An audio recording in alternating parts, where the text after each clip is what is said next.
Então, assim, domingo passado a gente tratou a questão do dízimo e hoje eu quero tratar uma outra questão que envolve a comunhão dos santos. Amém? Vamos orar antes de tudo. Pai, nós queremos entregar em Tuas mãos, Senhor, esse momento e o assunto tão importante, Deus, que envolve o Teu reino e a realidade que o Teu reino tem vivido hoje, Senhor, nos 4 cantos desse planeta. Nesses 21 séculos, Senhor Jesus, a comunhão dos santos, Pai, é um tema bíblico, é um tema que se encontra no coração da Tua palavra. E é um tema, Deus, que mais do que nunca, Senhor Jesus, precisa ser falado, evidenciado, trazido, Deus, aos nossos corações. Por isso pedimos graça nessa noite, que o Teu Espírito nos oriente, que o Teu Espírito fale conosco, em nome de Jesus. Amém. Todos os credos apostólicos, tanto católico quanto protestante, confessam: creio na Santa Igreja, na comunhão dos santos. Amém? Repita comigo: creio na Santa Igreja, na comunhão dos santos. Amém? Isso é o credo apostólico. Tanto católicos quanto protestantes têm isso na sua crença fundamental. Amém? Assim como crê em Deus Pai Todo-Poderoso, crê na ressurreição, crê na morte na cruz, crê na concepção de Jesus de modo Maria virginal, todas essas questões envolvem as nossas crenças básicas. Amém?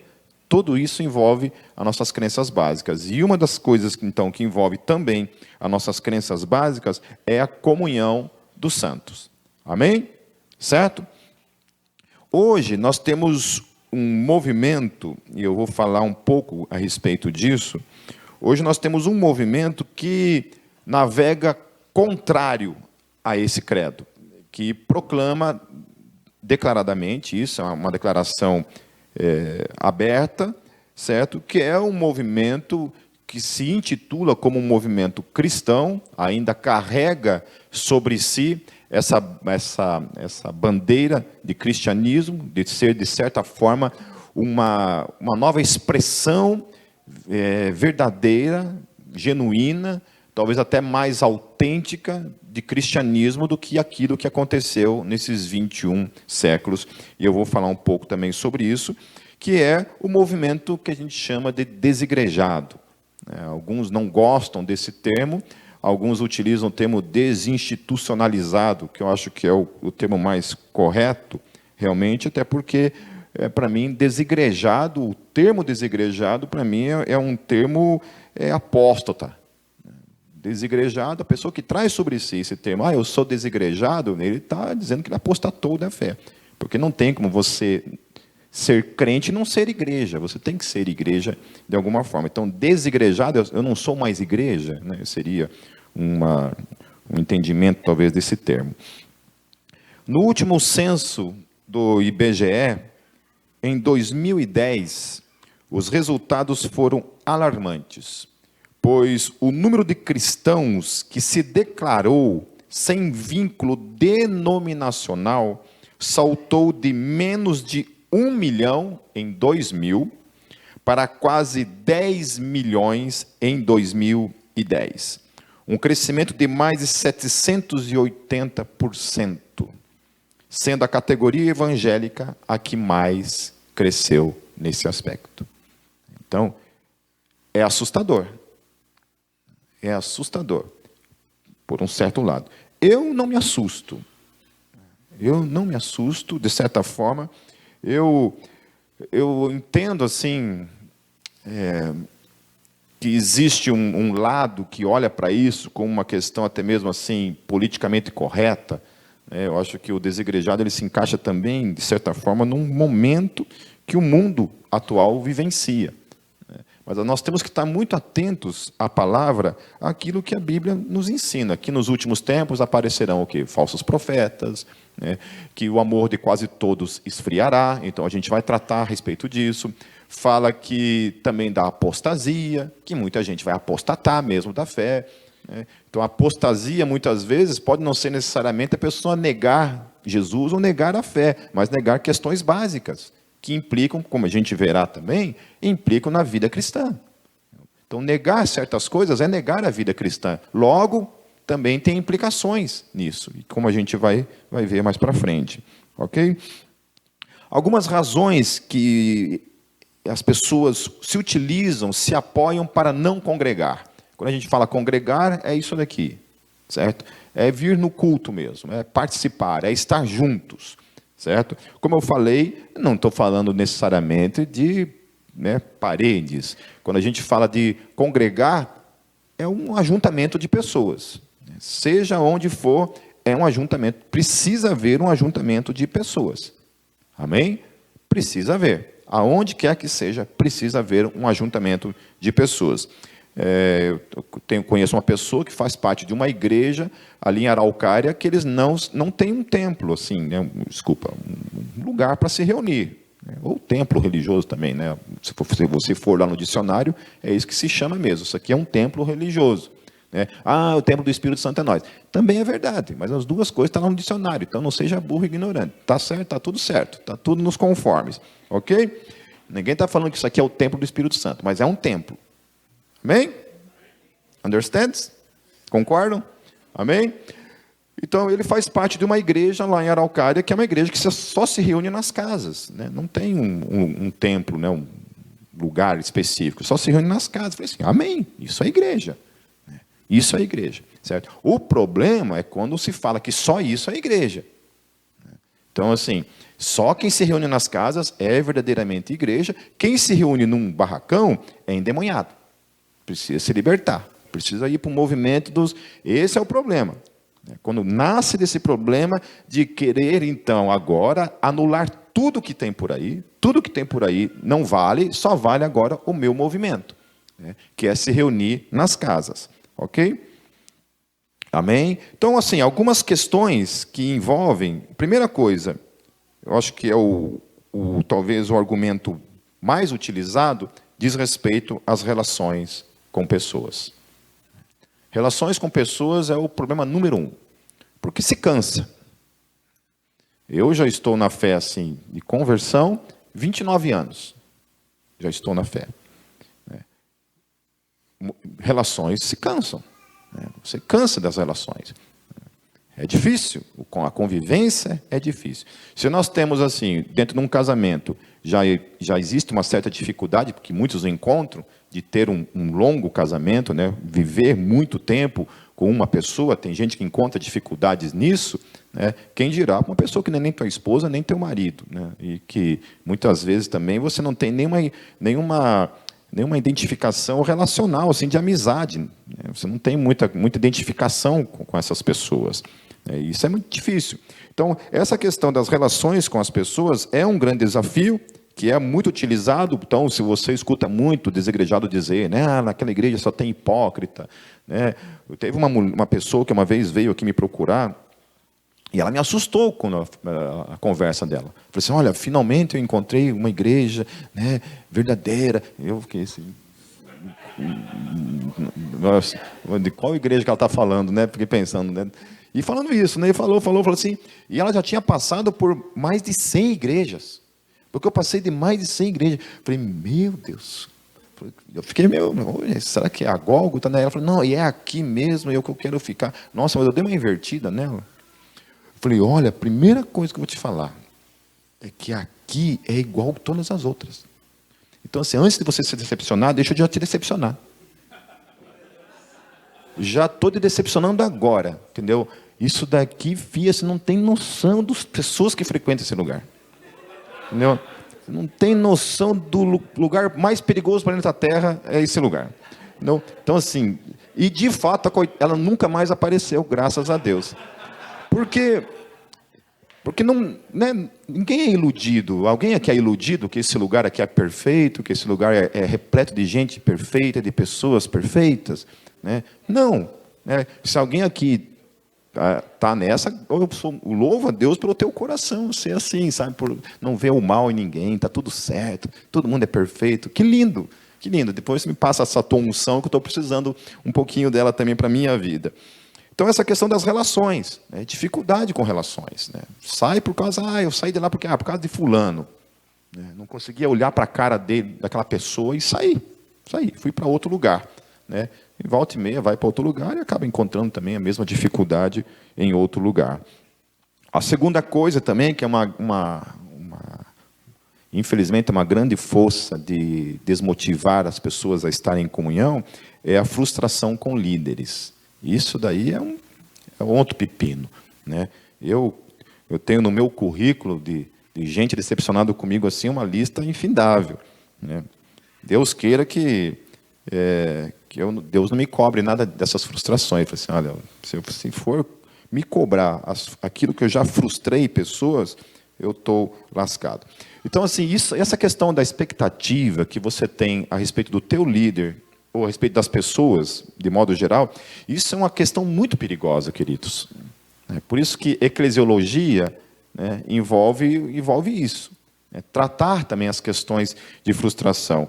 No dia 13/7, 13 de julho, a Kátia vai dar uma palestra aqui a respeito de relações interpessoais dentro da igreja, que é muito importante, vai dar algumas ferramentas, inclusive para como você se relaciona com as pessoas. Então, marque na sua agenda, dia 13 de julho. Então, essa frustração com pessoas e com líderes, isso também é uma coisa muito forte, que movimenta muita gente para fora da igreja, sair da igreja, né?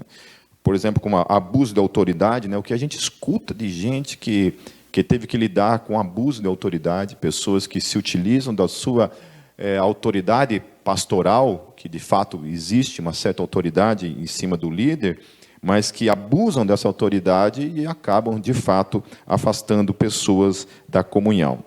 Outra questão também envolve os escândalos de alguns líderes e também pessoas que se cansam dos ensinos errados, né? Está lá numa denominação e depois de um certo tempo, no começo até vai relevando aquilo, mas chega um momento em que a coisa não desce mais. Daí acaba falando, olha, deu para mim. Eu prefiro ficar em casa, lendo minha Bíblia, né, e ponto final. E acaba também se utilizando disso para não estar mais em comunhão, porque julga que todas as igrejas estão no mesmo patamar, né? Todos os pastores são hereges, todos os pastores fazem abuso de autoridade, todos os pastores envolvem essa questão do escândalo e por aí vai. A outra questão é que não suporta mais o sistema institucional, né? Para eles, uma placa de uma igreja se torna um problema e começa a se utilizar de que a igreja primitiva, né, ela não tinha placa, não tinha templo, se reunia nas casas, então também eu quero vivenciar essa realidade da igreja primitiva e pronto, né? Então, no placa, no lugar, no place, né, e por aí vai. No pastor e pronto, né, vai embora.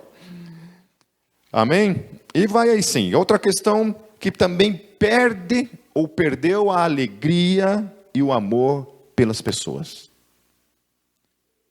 Na praticidade é isso. Cansei de pessoas. Você está aqui, você começa a conviver com as mesmas caras e que o negócio vai perdendo também o amor e a alegria de estar com pessoas.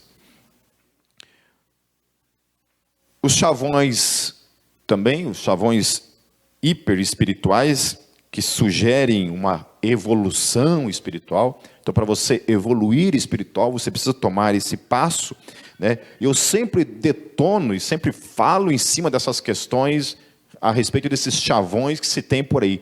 Principalmente essas novidades de chavões que a gente vê aparecendo o tempo todo, né?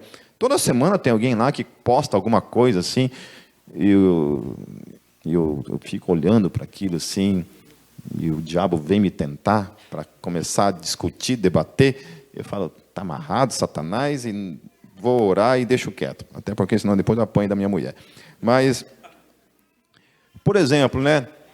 Eu vi essa semana alguém dizendo assim, né? Eu sou espiritual, mas não sou religioso. Entendeu? Eu sou espiritual, mas não sou religioso. É uma noção assim de que religiosidade se criou um novo conceito do que é religiosidade, né? E do que é espiritual. Entendeu? Mas uma coisa não contradiz a outra. Então, se utiliza, por exemplo, a pessoa é religiosa quando a pessoa é hipócrita, quando a pessoa ela não vive, né? Portanto, o que ela fala, certo? Ela é só uma casca e ela é, portanto, uma pessoa religiosa. Eu não, eu sou espiritual.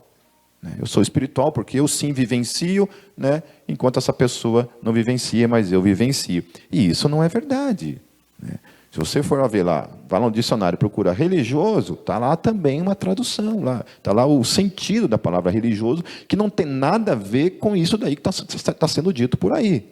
Certo? Então tem essa aparência de que eu sou evoluído, porque eu não sou religioso, eu sou espiritual. Então, né, hoje, se você dizer lá, se você colocar no Facebook, amanhã cedo, escreve desse jeito, assim, eu sou uma pessoa religiosa.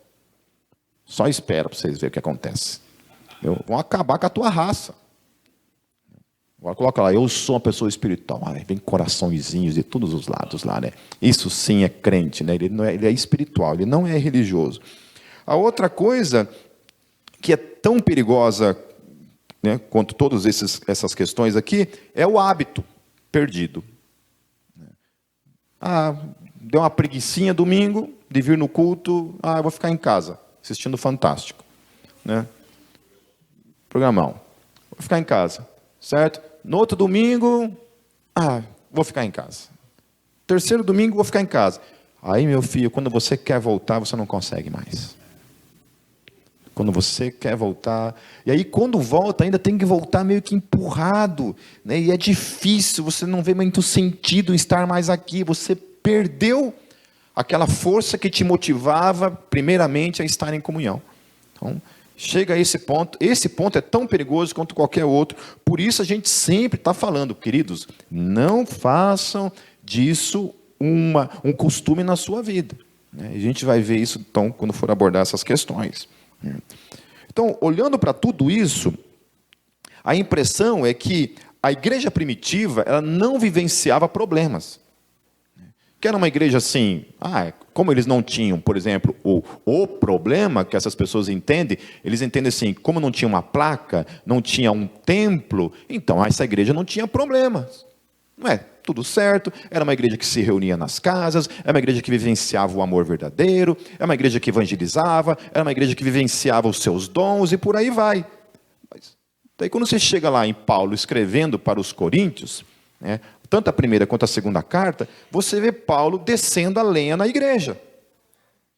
Falando, apontando problemas seríssimos de pecados, de facções dentro da igreja. Aí você está tudo certo. Aí você chega lá em Apocalipse, da boca do próprio Senhor Jesus. Não é nem Paulo que está falando. É o próprio Senhor da igreja, que conhece cada coração, que manda lá aquelas 7 cartas para aquelas 7 igrejas, apontando cada problema, pecados em cada uma delas. Pecados, inclusive, de apostasia, de imoralidade sexual, que estava acontecendo dentro daquela igreja. Uma igreja que estava ali, ainda ali, né, 70 ali, no ano 70, no ano 80 ali, estava ali ainda. E a coisa já estava feia.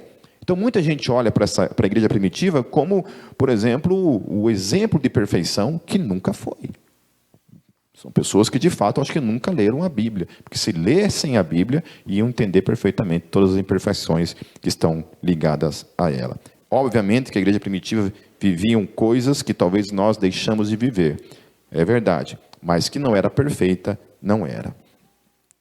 Então, olhando para cada ponto desse, eu queria tratar a questão bíblica para cada ponto e o porquê que eu não posso abraçar nenhum desses pontos como cristão que sou.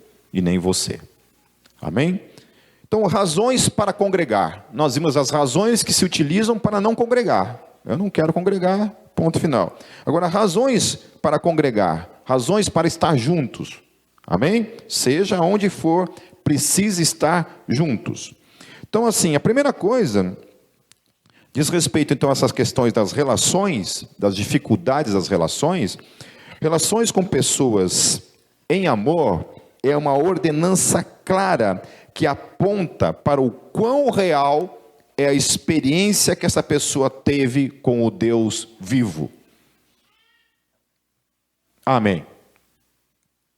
Então, quer saber se alguém realmente conhece o Deus vivo? Quer saber se a pessoa tem realmente uma experiência com o Deus vivo? Se ela de fato ora todo dia? Se ela de fato tem uma comunhão com o Espírito Santo de Deus todos os dias? Olha o que a Bíblia diz. Lá em 1 João, capítulo 4, versos 20 a 21.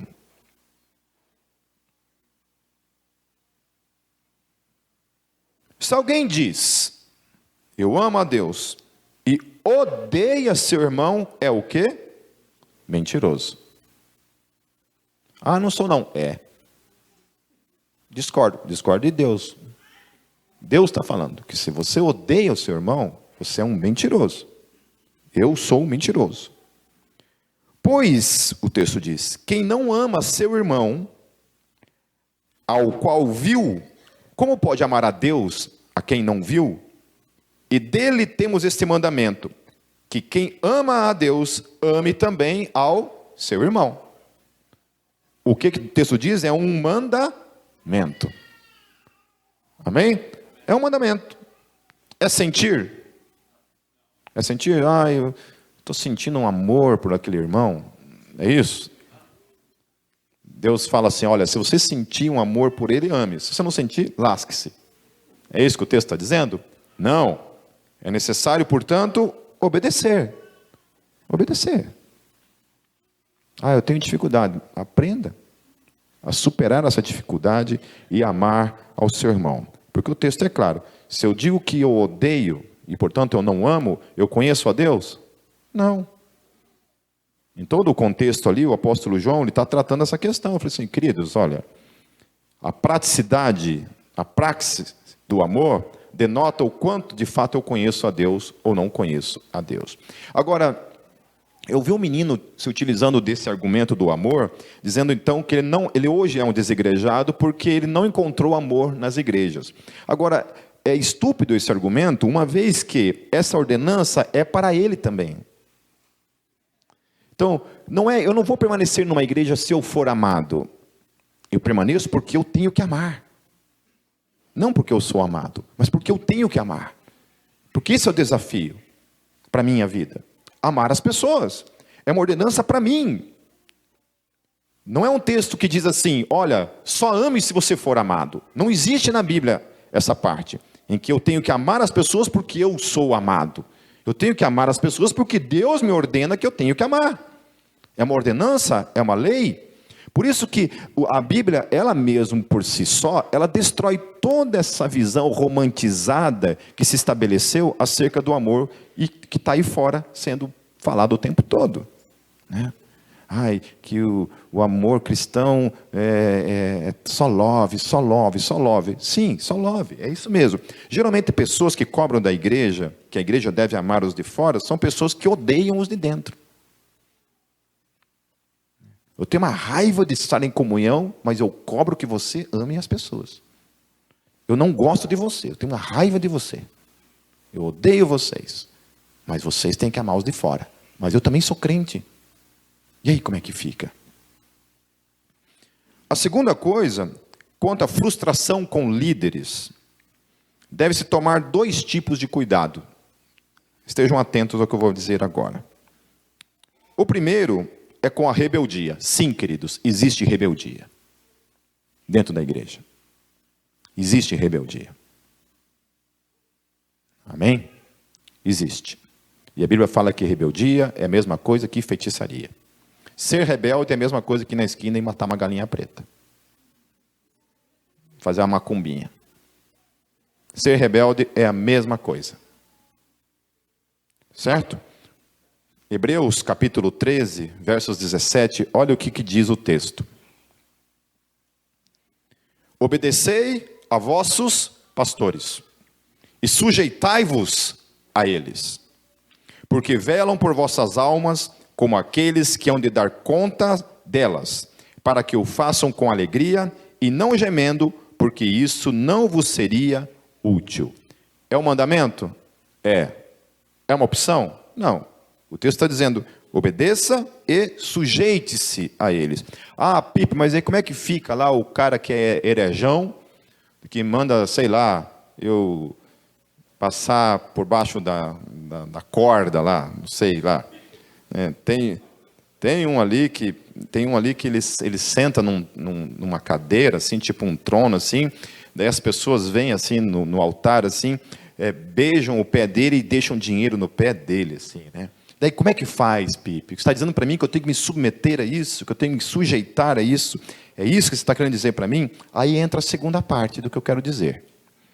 Primeira coisa, então, nós somos chamados para obedecer nossos pastores. Eu nunca tive problema com rebeldia com nenhum pastor.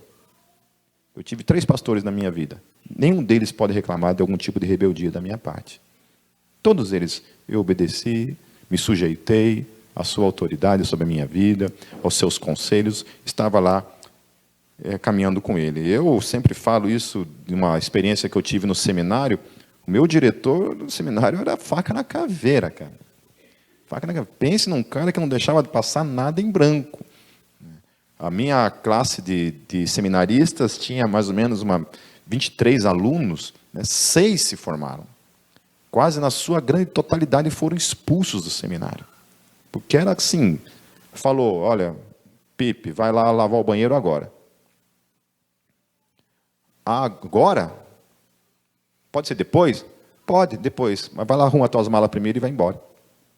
E era assim, faca na caveira. Não tinha conversa. Não. Ele falava depois para a gente, falava assim, olha, queridos, líder, quem tem o projeto de ser alguém que vai liderar pessoas, primeiro princípio que precisa aprender é se submeter. Porque senão depois vira um ditador. Vira um carrasco na vida das pessoas. A segunda coisa que diz respeito a essa questão da liderança é que nós então temos que tomar 2 tipos de cuidado. A primeira com relação à rebeldia e a segunda também com relação à submissão cega, que é outra questão. Então, o que eu estou dizendo não é uma submissão cega. Amém?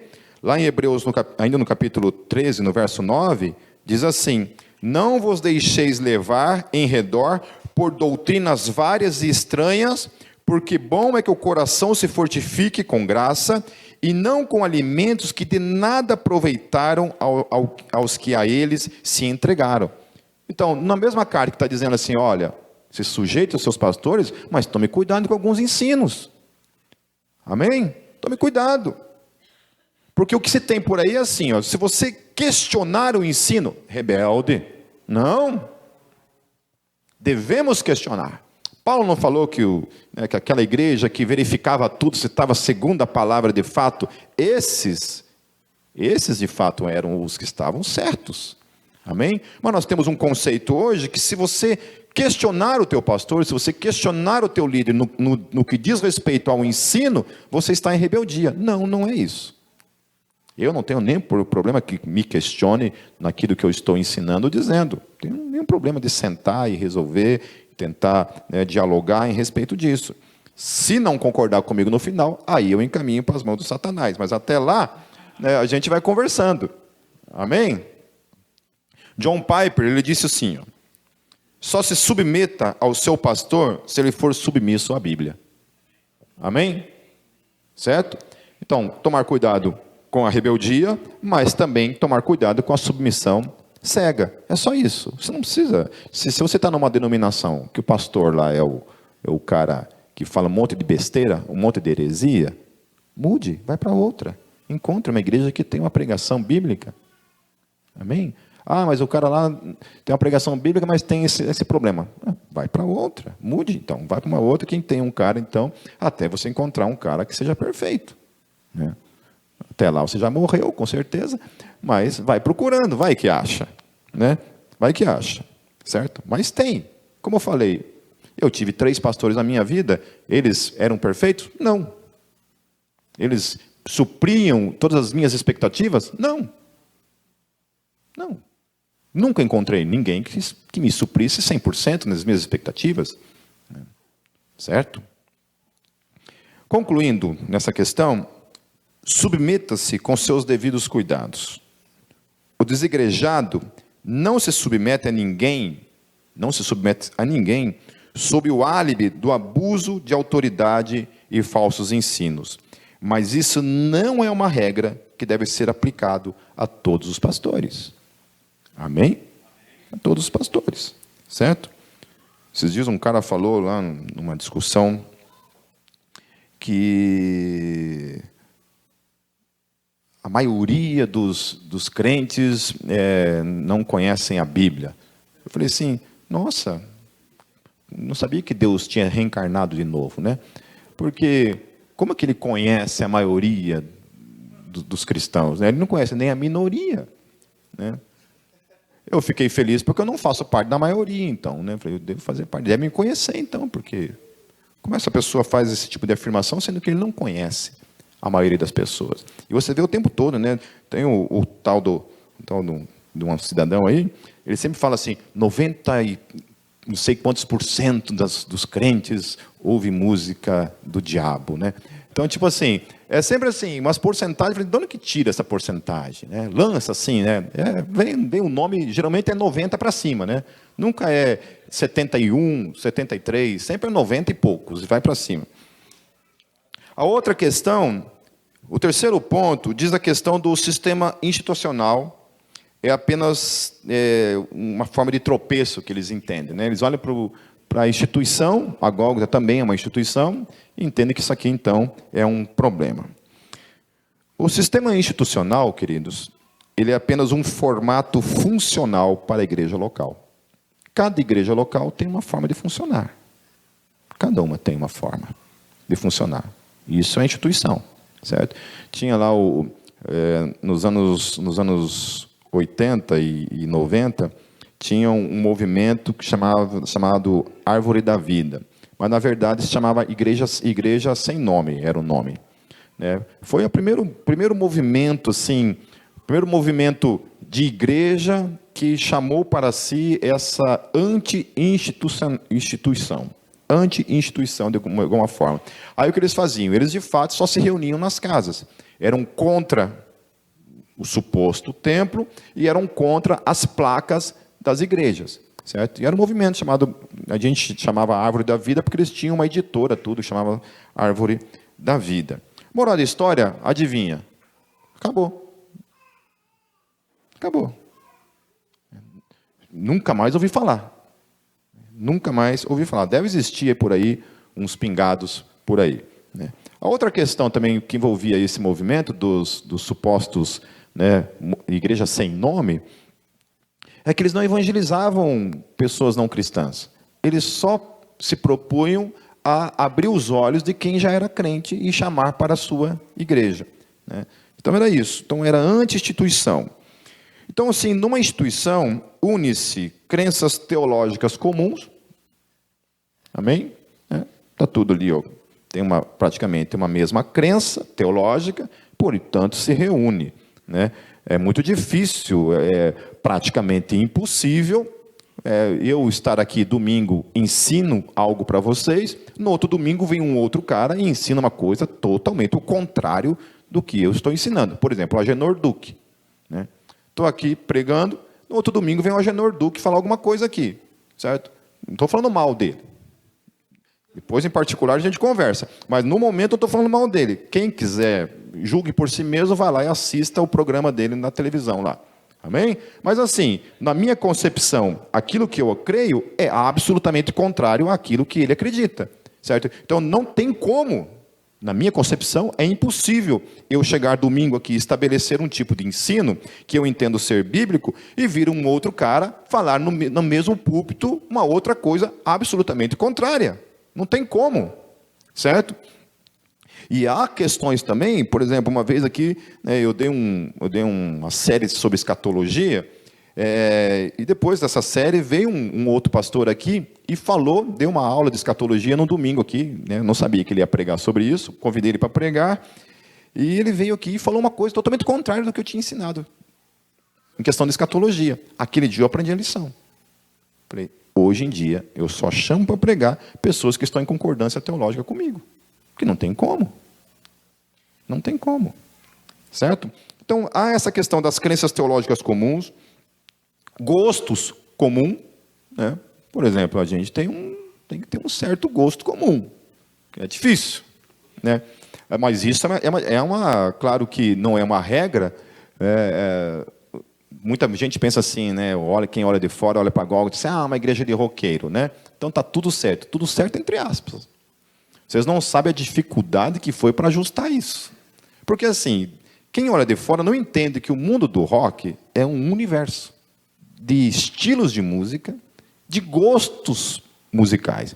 Até, por exemplo, não sei quantos que eu conheço a questão de estilo, né? o estilo black metal, né, que é um estilo de música, não necessariamente por causa das letras, mas é um estilo de música. Dentro do black metal existe o black metal old school e o black metal new school. Então, assim, quem escuta black metal old school odeia black metal new school. Quem escuta black metal new school odeia black metal old school. Não escuta, não gosta, odeia.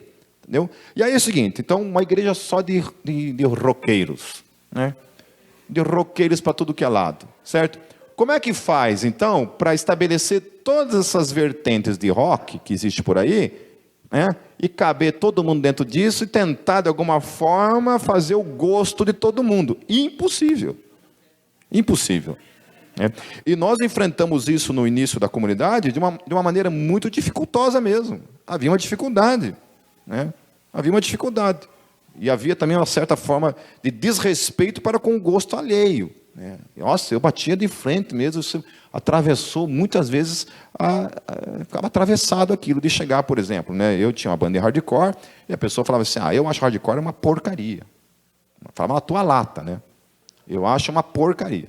Né? Ou quem gostava de metal melódico, fala assim, eu acho metal melódico banda de boiola, sei lá, alguma coisa assim. Né? Esses caras com essa vozinha fininha, tipo Bob, assim, não dá. Mas isso no começo, calma, não estou falando agora. Então os caras eram assim, né? Todos assim, todos radicais, cara, né? Todos radicais. Aí a gente foi estabelecendo algumas regras, né? Por exemplo, uma regra que eu lembro, uma regra que eu estabeleci, falei, seguinte, a partir de hoje é o seguinte, você vai falar assim, às vezes você fala assim, que é uma porcaria, né? Na verdade ele falava outra coisa, falava outra palavra, mas eu estou na santidade aqui, não vou usar ela. Né? Eu falava assim, em vez de você falar assim, que é uma porcaria, você fala assim, olha, eu particularmente não gosto. Que coisa mais bonitinha, né? Isso é educado, né? Mas não é bonitinho, não é educado? Eu chegar assim, sei lá, alguém está escutando black metal lá, falei assim, olha, eu particularmente não gosto, né? Pronto, já vou saindo já, beleza? Não quero nem ouvir, mas eu particularmente não gosto. Sabe o que aconteceu? Os caras falavam assim, eu particularmente acho uma porcaria.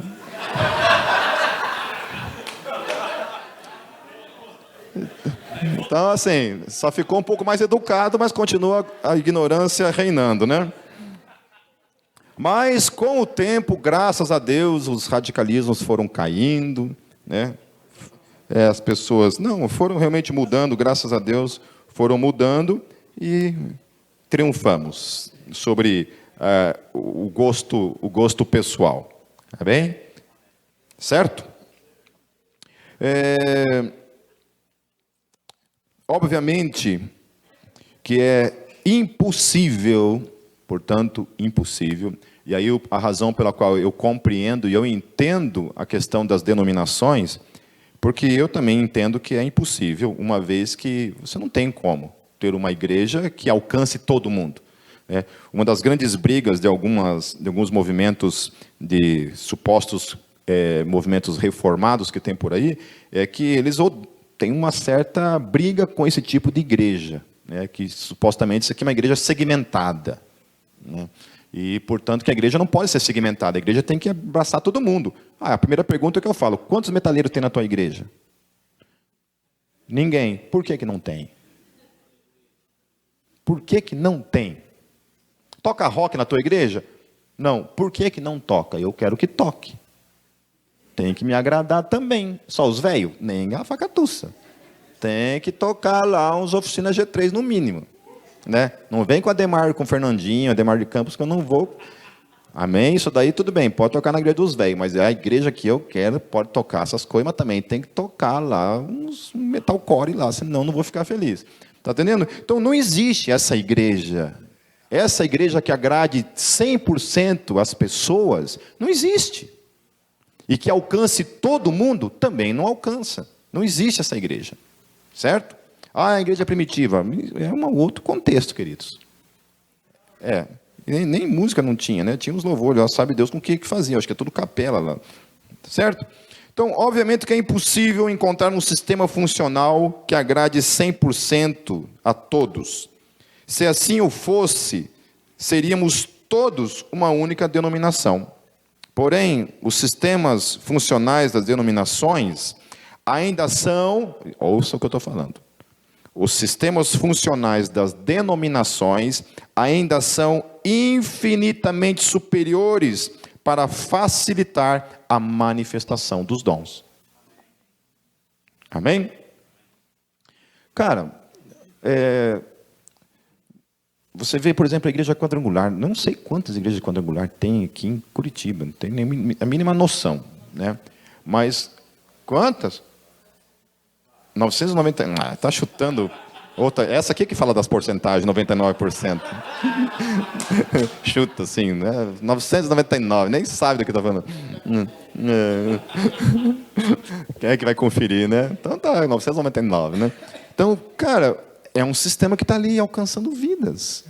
Alcançando vidas. Eu tenho um pastor, amigo de uma denominação, uma igreja tradicional, uma igreja histórica tradicional, uma igreja batista. Em 2017, eles batizaram mais de 100 pessoas. Em 2018, também o mesmo número. E agora, no primeiro semestre, eles fizeram um batismo com mais de 70 pessoas. É uma denominação? É uma instituição? Como isso pode ser contrário a Deus? Eu fui alcançado por uma denominação histórica tradicionalíssima, que alcançou um punk. Eu devo tudo a essa denominação, porque foi a forma como Deus me alcançou. Essas pessoas foram alcançadas por uma denominação, não por desigrejados. Desigrejados não alcançam ninguém. Pelo contrário, são um tropeço. De alguma forma. Olha lá em Efésios capítulo 4, nos versos 11 a 16, diz assim: E ele mesmo deu uns para apóstolos, e outros para profetas, e outros para evangelistas, e outros para pastores e doutores, querendo o aperfeiçoamento dos santos, para a obra do ministério, para a edificação do corpo de Cristo, até que todos cheguemos à unidade da fé e ao conhecimento do Filho de Deus, ao homem perfeito, à medida da estatura completa de Cristo, para que não sejamos mais meninos inconstantes, levados em roda por todo o vento de doutrina, pelo engano dos homens que com astúcia enganam fraudulosamente. Antes, seguindo a verdade em amor, cresçamos em tudo naquele que é a cabeça, Cristo, do qual todo o corpo bem ajustado e ligado pelo auxílio de todas as juntas, segundo a justa operação de cada parte, faz o aumento do corpo para a sua edificação em amor. Aleluia! Amém? Que igreja que cresce? Igreja corpo. Igreja que se reúne. É isso. Nós temos em Curitiba várias megas igrejas, né? Igrejas grandiosas, né? Tem a PIB, tem a Shalom, tem a Bola de Neve, tem a ABA e outras igrejas, a CCC, igrejas que têm milhares de pessoas. Crescem por meio da denominação, né? Usam de ferramentas, usam de estratégias para evangelizar, para alcançar as pessoas, em nome de Jesus. Amém? E outra questão também, que eu acho interessante nessa grande crítica, né, porque, sei lá, olham para a crítica, e eu entendo assim, que uma vez que você tem uma crítica a uma denominação, a uma instituição, ao formato de uma igreja, isso para mim propõe o seguinte, que você tem uma coisa melhor. Eu tenho uma solução melhor, que vai alcançar mais vidas, vai gerar mais discipulado, vai gerar mais serviço no reino. Então, por exemplo, nós temos aqui a Gólgota, né? Nós temos vários ministérios atuantes aqui dentro, onde cada pessoa pode servir dentro do ministério. Se não tem aqui dentro, pode trabalhar o Ministério de Evangelismo, que é um ministério lá fora. Eu sou músico que tem uma banda, monta uma banda, vai tocar lá fora, fazer alguma coisa. Mas há espaço para que isso aconteça. Então, as denominações, o sistema, isso daqui possibilita, então, essas coisas que estão sendo faladas aqui. Agora, no movimento desigrejado, que é um movimento onde a pessoa está isolada, sem comunhão com ninguém, como que acontece isso? Como é que acontece ensino? Como que acontece discipulado? Como que acontece evangelismo? Até mesmo como acontece confissão de pecados? Você vai confessar para quem? Como é que você vai orar por pessoas? Ora por quem? Não tem nada, você não tem comunhão com ninguém, você é só um crente que está aí o tempo todo acontecendo esse tipo de coisa. Você precisa de pessoas que orem pela sua vida. E você precisa orar pelas pessoas também. Eu converso muitas vezes com pessoas que estão desigrejadas. Eu sempre estou tentando dar uma chamada para que se desperte e volte. E muita gente fala assim para mim: não, mas eu estou bem, Pipe. Eu oro em casa, eu tenho meu devocional em casa. Mas então está orando errado. Devocional que é esse?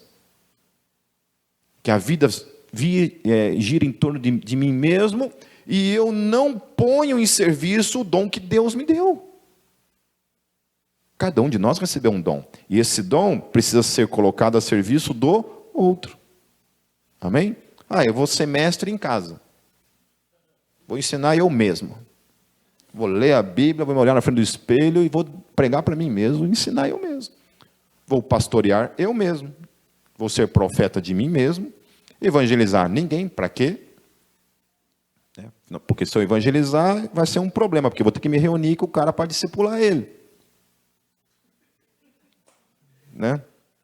Certo? Agora, é um movimento, de certa forma, hipócrita. Por que eu digo hipócrita? Porque não se tem como viver de forma independente, absolutamente, dentro do reino de Deus. Por quê? Você precisa de alguém que traduza a Bíblia para começar. Então, assim, alguém dentro de uma instituição traduziu a Bíblia na tua linguagem para que você pudesse ler e entender as coisas ali. Alguém se propôs a colocar o seu dom de escrever algum livro para que você pudesse ler um livro. Eu quero louvar a Deus. Alguém colocou o seu dom de compor hinos, músicas de louvor, para que eu pudesse louvar a Deus por meio de músicas. E por aí vai. E por aí segue. Como que missionários vão se manter no reino, por aí, pregando o evangelho, sem as denominações, queridos? De onde vem, Kenny? Algum desigrejado dando dinheiro para você, Kenny? Não, então. Certo? Outro. Perdeu a alegria e o amor pelas pessoas. Lá em 1 João, capítulo 1, versos 6 a 7. Se dissermos que temos comunhão com Ele e andamos em trevas, mentimos e não praticamos a verdade. Mas se andarmos na luz como Ele na luz está, temos o quê? Comunhão uns com os outros. Repita comigo. Temos comunhão uns com os outros. Amém? Daí o sangue de Jesus Cristo, seu Filho, nos purifica de todo pecado. Então quem anda na luz está em comunhão. Quem não está em comunhão, não está na luz. Pode estar fazendo um devocional em casa, tudo. Tem alguma coisa errada nesse devocional. Tem alguma coisa errada nessas orações. Alguma coisa precisa ser desprendida e buscar urgentemente estar em comunhão com alguém.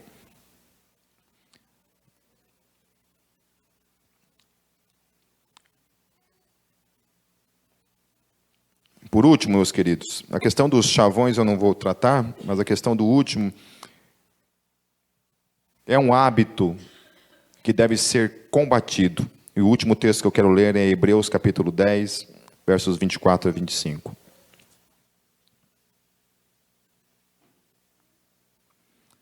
E consideremo-nos uns aos outros, para nos estimularmos ao amor e às boas obras, não deixando a nossa congregação, como é costume de alguns, antes admoestando-nos uns aos outros, e tanto mais quanto vedes que se vai aproximando aquele dia. Olha que texto interessante. Primeira coisa, considere o outro. Não é para olhar somente para si mesmo, é para considerar também o outro. Paulo fala isso. Não se preocupe somente com os seus interesses, mas também com os interesses dos outros. Amém? Desigrejado se preocupa com o interesse dos outros? Não. Somente o seu interesse. Estou magoadinho, não estou gostando, portanto, não quero mais. Amém? Motivos para não estarmos juntos eu tenho para exportar, para escrever um livro de 1000 páginas. Para não estar juntos com ninguém. Temos motivos, razões, mas a palavra nos exorta. E aqui o texto fala para nos estimularmos ao amor. e as boas obras. Por isso precisa estar em comunhão. Porque o exercício do amor só é possível na comunhão. Não tem como amar alguém de modo místico somente, né? No plano astral. Não tem como. Amar é isso mesmo, é estar em comunhão o tempo todo. E aí o autor de Hebreus fala, não deixando a nossa congregação, como é costume de alguns. Amém? Então lute contra qualquer preguiça, costume, razões, motivos que você tente de alguma forma abraçar para não estar em comunhão. Amém? Lute contra isso, em nome de Jesus, para que você viva então a realidade disso que a gente chama a comunhão dos santos. Amém? Vamos orar, meus queridos. Santo Deus, nós pedimos misericórdia, Deus, e graça sobre a vida dos nossos irmãos, que porventura, Deus, de alguma forma foram enganados, Senhor Jesus, por falsos ensinos que propõem que é possível se viver a vida cristã longe da comunhão, longe do serviço, longe do amor de uns para com os outros, Senhor. Qualquer sistema, Deus, novo que venha propor, Senhor Jesus, que a comunhão dos santos, Pai, é algo irrelevante. Que o Senhor tenha misericórdia e o Senhor destrua pelo poder da Tua palavra, em nome de Jesus, Senhor. Que a Tua palavra, Senhor Jesus, possa, para a glória do Teu nome, Senhor, resgatar todos esses milhões de crentes, Senhor Jesus, que abandonaram a comunhão, Deus.